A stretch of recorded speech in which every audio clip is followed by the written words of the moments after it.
Ang kwentong ito ay hango sa totoong buhay. Karanasan ito ni Angelo. Taong 1970, Tabazon, Quezon.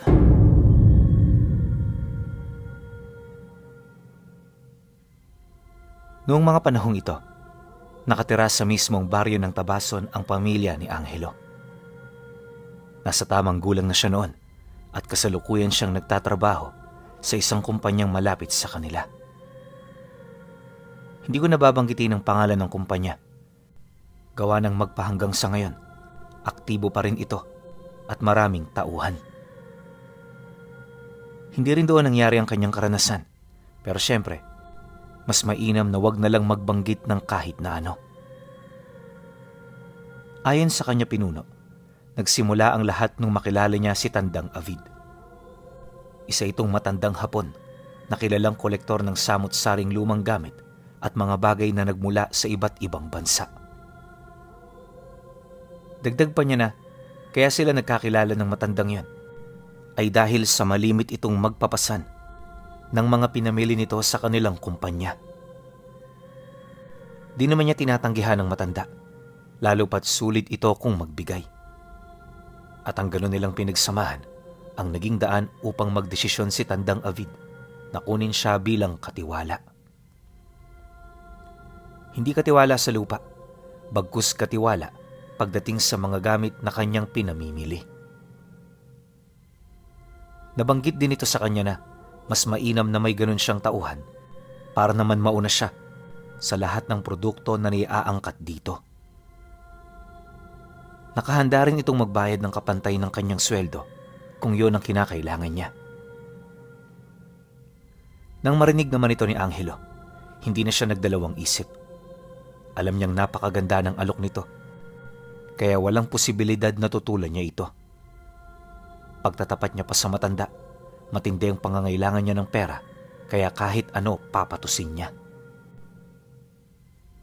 Matapos naman nilang magkasundo, dito na nagsimula ang kanilang ugnayan. Umabot din ito ng taon, kaya naman naging malapit na siya rito.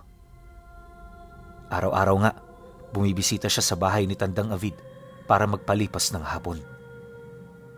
Kampante naman siya roong pumunta, lalo na't nag-iisa lang naman ito sa buhay. Kung titingnan pinuno, kahit may edad na si Tandang Avid, maayos naman ang lagay nito. Nakakasabay pa yun sa mga biro, tapos wala itong kahit na anong sakit. Maunawain din ng matanda at hindi ito basta-bastang nagagalit. Paulit-ulit din itong sinasabi sa kanya na, "Alam mo, Angelo, kapag wala na ako, gusto kong ikaw ang magmana ng lahat ng ito. Kampante ako sa iyo. At kapag ikaw ang humawak ng mga bagay na aking maiiwan, hinding-hindi ako magsisisi. Pero sa ngayon, pagtiyagaan mo na muna. Balang araw mapapasayo rin ang lahat ng ito." Dahil sa mga salita ng matanda at sa pagiging sobrang galing nito sa salitang Tagalog, kailan may hindi na niya binalak pang umalis bilang katiwala nito. Ang nasa isip niya kasi noon, siya ang magmamana ng lahat ng gamit nitong may iwan kung sakali mang ito ay pumanaw na. Kung hindi niyo kasi naitatanong, kahit alisto pa ito, hindi may pagkakailang nasa edad 80 anyos na ito. Konti na lang din ang kinakain ni Tandang Avid at madalas mas ginugusto nitong magpahinga kaysa maglakad-lakad. Isang malinaw na indikasyon na malapit na itong pumanaw buhat sa katandaan. Ayon sa kanya na kaya ganoon ang pag-iisip niya ay dahil sa mga antigong gamit nitong may iwan na alam niyang meron ng kalumaan. Kabilang sa mga gamit na nakakuha ng kanyang atensyon ay yung banga na nagmula pa umano sa Ehipto. May mga hierografiya itong nakaukit at animoy nangangahulugan ng pagkamit sa buhay na walang hanggan. Maski si Tandang Avid, ganoon ang pananaw sa bangang yon. Base na rin sa kanyang interpretasyon. Nga pala pinuno, gakamao lang ang laki ng banga, tapos yung mga ukit nito gawa naman sa purong ginto. Napakaganda nun kung titingnan. Animoy isang sining na hindi kayang palumain ng panahon. Dagdag pa niya na, kapag pumupunta siya sa malamansyon nitong tirahan, paulit-ulit pumapasok sa kanyang isip na hindi lang yon ang yaman ng matanda. Dahil dito, lahat ng mabubuting pakikitungo ginawa na niya. Palagi rin siyang nakabuntot at nakasunod sa lahat ng utos nito, nang sa gayoy hindi siya maging masama sa mata ng matanda. At ang ganun niyang pagbabalat kayo, ang naging daan para maging katiwa-tiwala siya rito. Sa mata ni Tandang Avid, napakabuti niyang tao, pero lingid sa kaalaman nito, lahat pala ng kanyang ipinapakita ay pawang panlilinlang lamang. At ginawa niya yun sa loob ng mahabang panahon.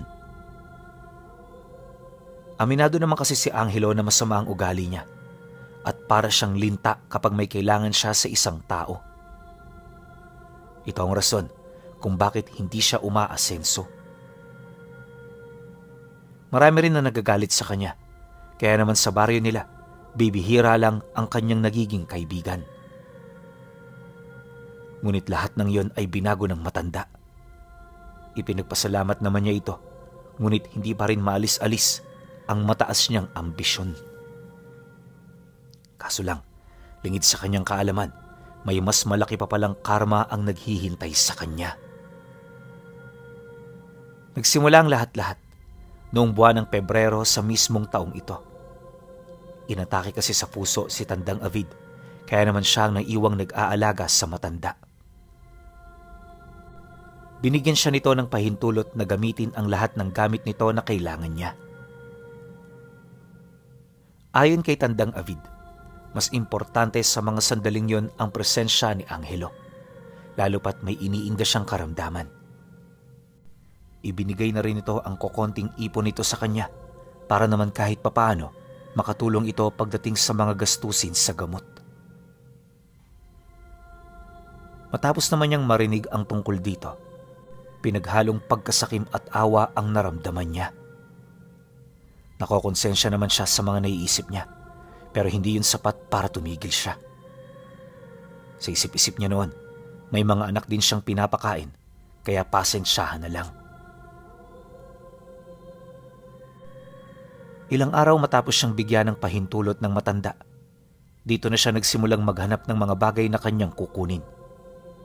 Alam niyang hindi ang lugar nila ang angkop na bentahan ng mga gamit nito, kaya nagpahanap siya ng mga kaibigan niya sa mga bayan-bayan at karatig na lugar. Habang hindi pa dumarating ang mga ito, matyaga naman siyang naghintay kasabay ng pagtulong niya sa matanda. Limitado lang noon ang oras niya, kaya hindi na gaano siyang nakakapasok sa trabaho. Gayunpaman, di niya ito ipinag-alala dahil alam niya sa kanyang sarili na mas malaki ang kanyang kinukuha sa pagtulong sa matanda. Ilang linggo pa ang lumipas, mas lalong lumala ang kalagayan nito. Dahil sa ganoong sitwasyon, hindi lang sila nagpatingin sa mga eksperto, bagkus ay nagpatawag na rin sila ng mga albularyo. Kapag umaga sa bahay pagamutan ang punta nila, at kapag hapon naman, pinapabisita nila ang mga albularyong nangakong tutulong sa matanda. Ang problema, kahit marami na silang ginagawa, tila bang wala pa ring nagbabago. Ang mas nakakabahala pa, habang tumatagal lumalala lang ang sakit ng matanda. Hindi naglaon, dito na nagdesisyon ang nilapitan nilang albularyo na ilipat na muna ito sa kanyang pamamahay. Masama kasi ang nararamdaman nitong presensya sa lugar na maaaring isa sa mga dahilan kung bakit lumalala pa ang karamdaman ng matanda. Nang marinig naman niya ang sinabi ng albularyo, hindi na siya tumutol. May pahintulot naman ito mula kay Tandang Avid, kaya umalis ito nang wala gaanong iniisip. Para naman maipakita sa matanda ang kanyang suporta, sumama na rin siya. 2 gabi siya roong natulog sa bahay ng albularyo bago siya nito inutusan na bumalik sa bahay nito. Hapon ng Miyerkules, Nang abisuhan ni Angelo si Tandang Avid na bumalik muna ng bahay. May ipinapakuha kasi itong lumang baul sa loob ng kanyang silid na nasa ilalim lang ng kanyang higaan. Paalala pa ng matanda sa kanya na, "Dire-diretso ka lang dun, Angelo. Huwag kang matakot sa mga tinig mo roong maririnig, sapagkat ganyan ang nangyayari sa bahay kapag wala ako." Pagkarinig naman niya sa sinabi nito, medyo nagtaka siya. Kasi anong mga tinig? At bakit merong ganon? Kung iisipin, ilang taon na siya roong nagpabalik-balik pero wala naman siyang nararamdamang kahit na ano. Yun din ang kauna-unahang beses na abisuhan siya ng matanda ng ganoong bagay. Nakakagulat man pakinggan, pinili niyang huwag maniwala. Ang kutob niya kasi noon, baka naman tinatakot lang siya nito. Siyempre bilang lalaki at may pamilya, hindi niya ipinapakitang natakot siya. Sa halip, biniro pa niya ang matanda ng, "Lo, sila ang matakot sa akin. Alam nyo, wala akong kinakatakutan." Akala niya tatawanan lang ito ng matanda. Pero laking gulat na lamang niya nang masipat niya itong nagpupumilit lumapit. "Dapat lang matakot ka. Hindi ako nagbibiro sa mga sinasabi ko sa iyo. Marami sa mga gamit ko roon ang nagtataglay ng sumpa.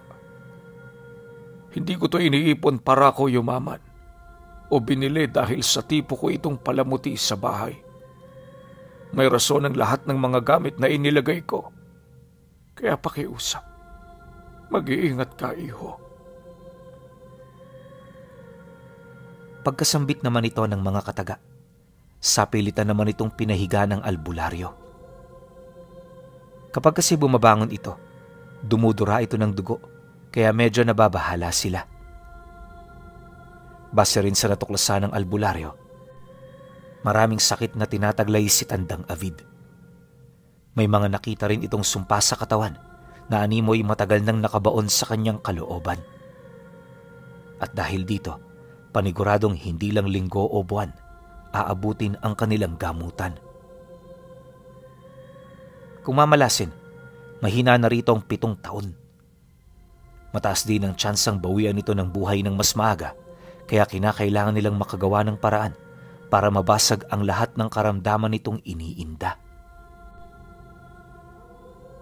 Matapos naman niya itong marinig, nagmamadali naman siyang tumungo sa bahay nito. Pagdating niya roon gabi na, kaya naman binuksan niya muna ang mga sulo at lampara sa loob. Di man kasi niya sabihin, aminado siyang natatakot siya sa mga ganoong lugar. Idagdag mo pa rito na hindi nila sarili ang tahanang yon. Makalipas pa ang ilang minuto, dahan-dahan na siyang naglakad papaitaas. Kahit maraming mga sining na nakadikit noon sa dingding ng bahay, di niya ito gaanong pinansin. Noong una wala namang kakaibang nangyayari, pero pag-akit niya sa ikalawang palapag, dito siya nakasilay ng mga larawang gumagalaw. Hindi niya mawari kung ano nangyayari sa mga ito, pero talagang gumagalaw ang mga tao sa mga larawan na parabang may mga sarili itong buhay. Dala naman ang kanyang kuryosidad, dahan-dahan niya itong nilapitan. May takot man sa katawan, hindi niya ito gaanong pinansin dahil yung mga larawang yon mukhang ligtas namang lapitan.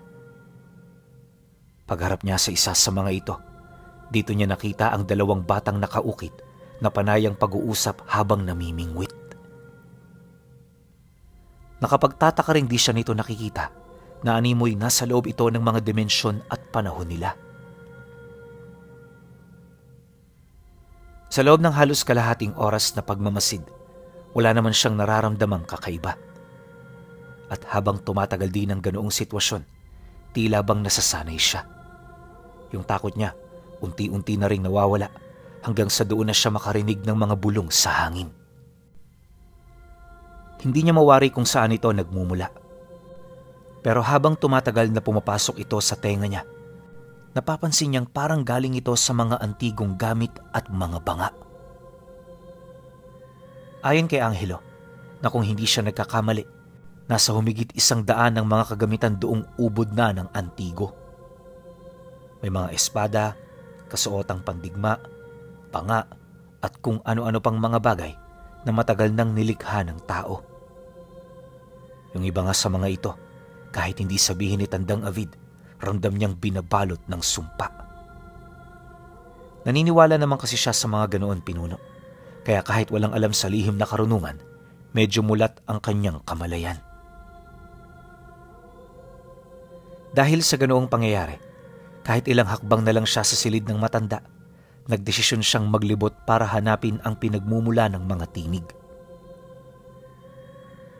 Pagkaraan ng ilang minuto, dinala siya nito sa silid kung saan naroon ang banga na matagal na niyang inaasam. At sa mga sandaling yon, napansin niya ang kakaiba nitong liwanag na parang nanghahalina. Noong una, medyo sumasagi pa sa kanya ang iniutos ng matanda, pero sa katagalang nakatitig siya rito, parang nababaling doon ang kanyang atensyon. Maya-maya pa, nagdesisyon na nga siyang lapitan ng bagay na yon. Ni hindi man lang niya inisip kung ano ang magiging kahihinatnan ng kanyang mga pasya, basta ang mahalaga para sa kanya, mapuna ng kasagutan ang nararamdaman niyang kuryosidad. Paglapit naman niya rito, agad niyang inalis ang salaming nagbibigay proteksyon sa banga.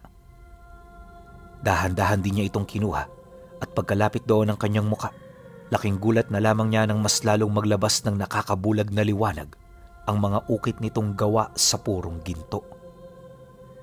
Uminit din ang mismong luwad na ginamit dito hanggang sa tuluyan niya na itong mabitawan. Pagbagsak ng banga sa sahig, agad naman itong nabasag at kasabay nito ang paglabas ng napakaitim na usok. Nag-anyong ipo-ipo rin ito hanggang sa magpakita na sa kanya ang isang nilalang na parang taong buhaya. Nakatayo ito sa kanyang harapan, tapos punong-puno ito ng benda kasabay ng paglabas ng mga buhangin sa buo nitong katawan. Akala niya literal na demonyo ang kanyang nakita, ngunit pagkaraan lamang ng ilang segundo, biglang nag-anyong tao ito. Isang binatang lalaki ang bumungad sa kanyang harapan na may daladalang punyal at balot ng ukit sa katawan. May mga limbag din ito sa muka, tapos kakaiba yung mata nito. Di ba yung kulay itim natin sa mata isa lang? Sa nilalang na yon, 3 ang kulay itim niya. Wala rin itong kulay puti, gawa ng yung puting parte, ginto ang kulay nun. Kahit nga siya, hindi siya naniwalang umiiral ang ganoong mga mata. Pero nung magagawa niya, nakita niya ito ng harapan. Pagkilos naman ng nilalang, naiwan siyang nakatayo, animoy walang kapasidad na kumilos. Ayon sa kanya, na noong mga sandaling yon literal na namanhid ang buo niyang katawan. Bigla rin siyang nahihirapang huminga na para bang dinaganan siya ng napakalaking bato. At dahil sa ganoong pangyayari, wala siyang nagawa kundi ang manatiling nakatayo habang niyayakap nung nilalang na lumabas sa banga. May mga bagay din itong sinasabi sa kanya, ngunit hindi niya ito maunawaan. Maya-maya pa, bigla naman itong naglakad pababa ng bahay.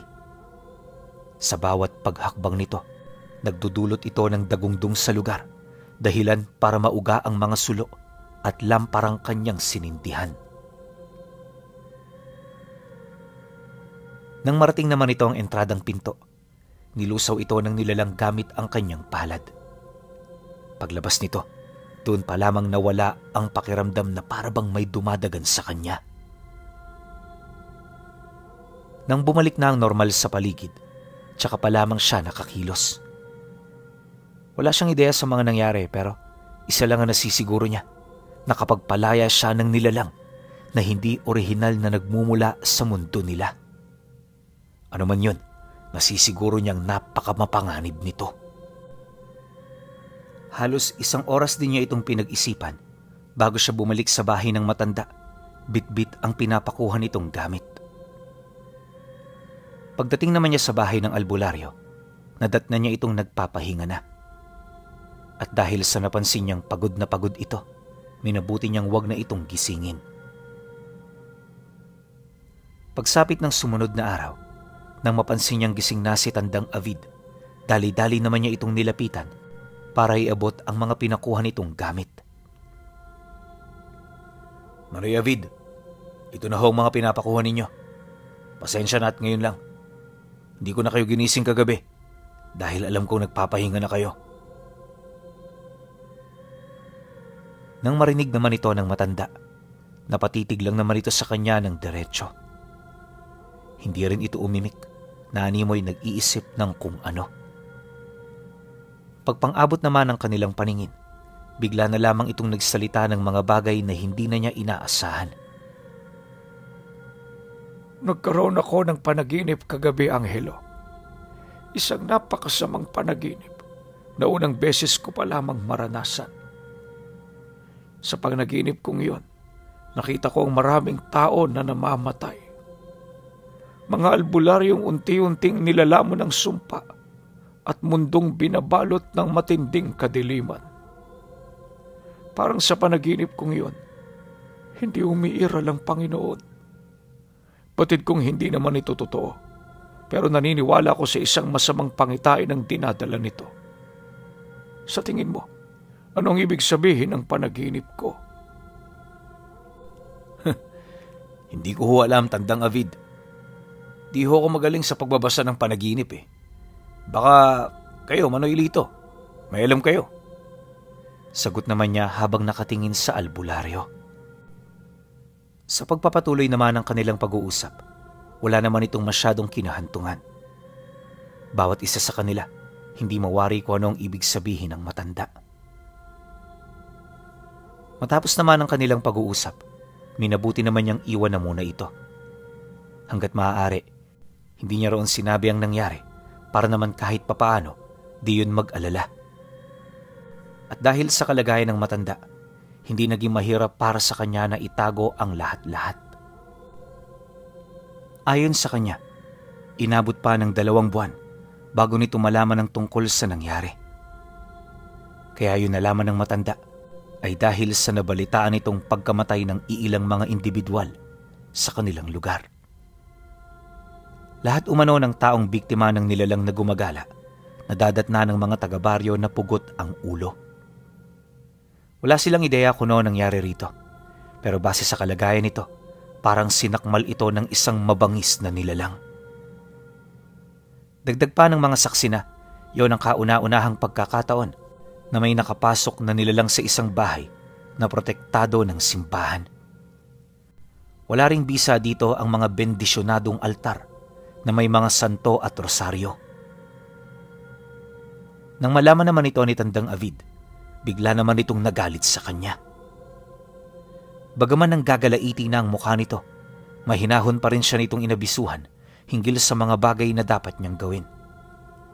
Mariinding inilahad ng matanda na anuman ang mangyari, kinakailangan nilang mahuli ang nilalang para maibalik ito sa dati nitong kinalalagyan.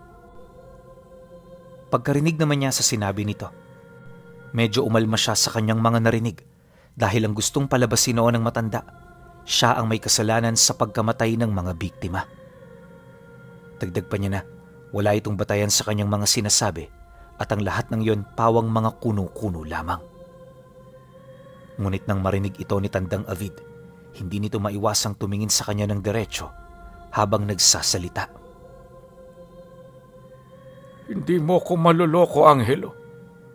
Alam ko kung anong nilalang na yon dahil ako ang nangalaga sa kanya. Sinasabi ko na sa iyo noon, huwag kang magpapaloko sa mga demonyong nakaselyo sa bahay ko. Mapanganib silang lahat. At kapag meron kang kahit nakatiting na pagkaganit sa katawan, gagamitin nila yan para makalayas. Base sa mga nangyari, mukha yatang ganid kang tao, Angelo.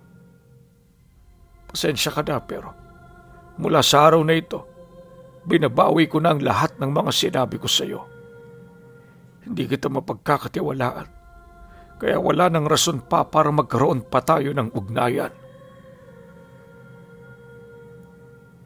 Matapos naman itong makapagsalita, bigla siya nitong tinalikuran. Sinubukan niya pa itong kausapin pero Hindi na interesado sa kanya itong si Tandang Avid. At dahil dito, nag-isip siya ng paraan kung papaano niya maibabalik ang tiwala nito. Di ako makakapayag sa ganyan. Di pa naman huli ang lahat. Kaya kung mangangako kang walang magbabago sa oras na maituwid ko ang pagkakamali ko, hahanapin ko ang nilalang na yon at kusang ihaharap sa inyo. Maghanda ka rin ng kulungan at ako na ang bahalang magbalik sa kanya. Pagkasambit naman niya nito, agad naman siyang lumakad papalayo. Di na siya tumingin papabalik dahil sa mga sandaling yon, mas importante sa kanya na mabawi ang lahat ng bagay na muntik nang mapasa kanya. Dumaan pa ang mga araw. Wala siyang ibang ginawa kundi ang magmasid, gumala at maghanap ng bakas nito.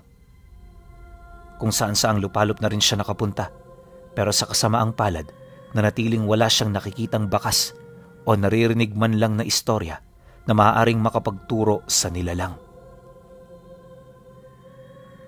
Dahil sa ganoong sitwasyon, aminado siyang nawawalan na rin siya ng pag-asa. Ang kaso lang tuwing papasuko na siya, sumasariwa sa kanyang isipan ng kanyang asawa at mga anak na umaasa sa kanya at naghihintay sa kanyang pag-uwi. Dahil dito, nagpatuloy siyang umusad kahit malabo na hanggang sa marating niya ang lugar ng Bosigon. Liblib ang baryong kanyang napuntahan sa lugar, kaya naman piling mga tao lang doon ang nagawa niyang makausap. Pero base sa mga detalyeng ibinahagi ng mga ito, may nakita nga yung taong tugma sa kanyang deskripsyon.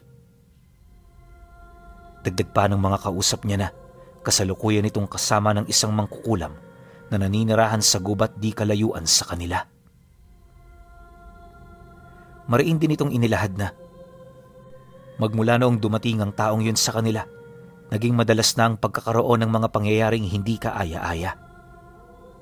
Nabanggit din ito na madalas nang magsidagsaan ng mga aswang, kaya yung lugar nila kasalukuyan na noong nababalot ng matinding takot. Nang marinig naman niya ang sinabi nito, agad naman siya roong nagtanong ukol sa mga antingerong naninirahan doon. Di kasi siya naniniwala na ang mga ganoong lugar walang nanananahang antingero. Yan nga ang problema namin, Angelo eh. Nung dumating ang taong yon, bigla na lamang nawala mga kasamahan namin ditong nanggagamot. Hinanap namin sila kung saan-saan eh, pero hindi na namin sila nakita. Wala ring nakapagsabing umalis sila ng biglaan o kung ano pa mang rason. Dahil sa sinabi nito, pinili naman niyang sumang-ayon na lang. Sa isip-isip niya kasi, wala naman siyang magagawa kung yun nga ang nangyari. Isa pa, hamak na tao lamang naman siya na nagbabaka sakaling may uuwi ang nilalang na kanyang napalaya. Sa totoo lang, Pinuno, walang eksaktong ideya si Angelo kung paano niya gagawin ang binabalak niya. Basta nasa isip niya, huhulihin niya ito anuman ang mangyari. Matapos ang kanilang pag-uusap, nagpatuloy siya sa paglalakad at pagsapit noon ng gabi, sakto naman ang pagdating niya sa gubat na pinagtitirhan umano ng mangkukulam na kinakasama nito. Makalipas pa ang ilang minutong pagbaybay ng daan, doon niya nakita ang isang tahanan na pinaiikutan ng mga alitaptap. Sa unang tingin nakakalain mong ordinaryong bahay lang ito, pero habang papalapit siya sa lugar, napapansin niya na parang nagbabago ang paligid. Ang mga alitaptap na kaninang nagsasayaw sa mga sanga ng puno, bigla na lamang nawala. Pagkurap naman ng mata niya, dito niya nakita ang mga posting nakatayo, kalakip ng mga bangkay ng tao na nakasabit dito. Nagkalat ito sa buong paligid, kaya nung masipat niya ito, inakala niyang sementeryo ang lugar na kanyang napuntahan.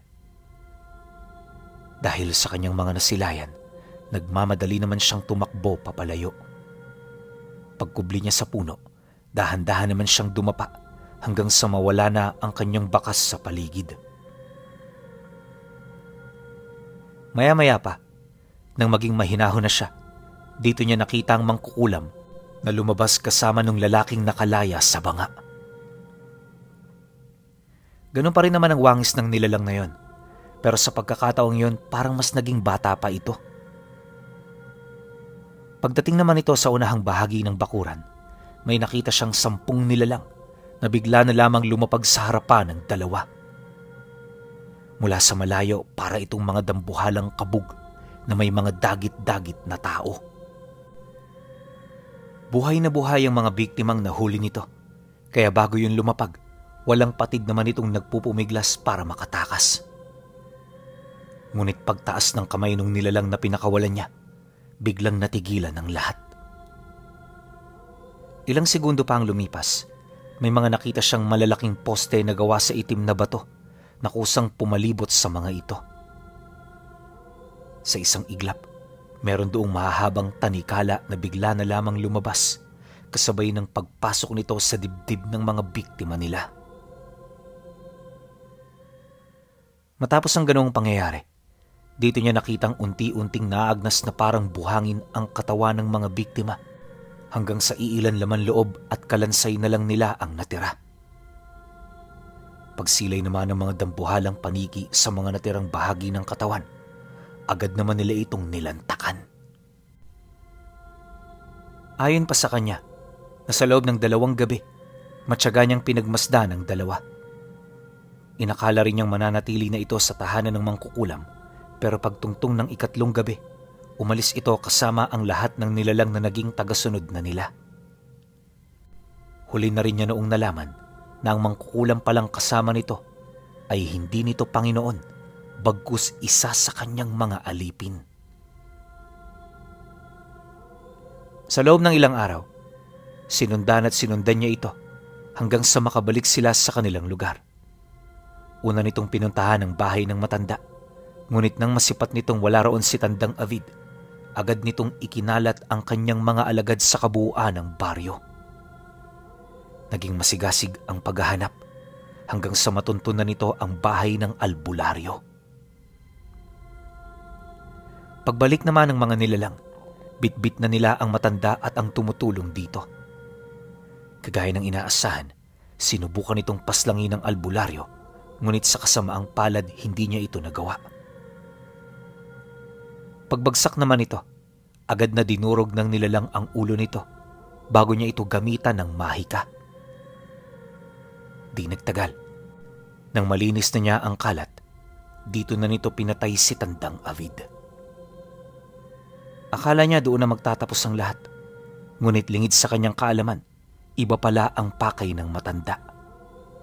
Huli na nang malaman niya ang tungkol sa pinakaplano nito. At yun ay walang iba, kundi palayain ang nakakulong nitong mga kasama bago tuluyang sunugin ang bahay ng matanda. Sa kasamaang palad pinuno, na isa katuparan naman ito ng nilalang at wala siyang nagawa para yon ay pigilan. Ngayong pang kasalukuyan, kahit ilang taon nang patay itong si Angelo, patuloy pa ring naniniwala ang kanyang mga kamag-anak ukol sa kanyang kwento tungkol sa nabasag niyang banga na nagmula sa Ehipto.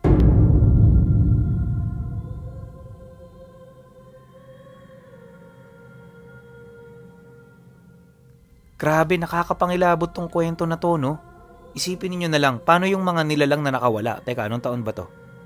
1970. Sino kaya malakas na antingero nating buhay nung mga panahong to? Kasi kung tutusin, sila lang yung kayang tumapat dyan eh. Diba? Ang tanong, naibalik kaya nila yon? Napatay kaya nila o kung ano man? Pero sana, no?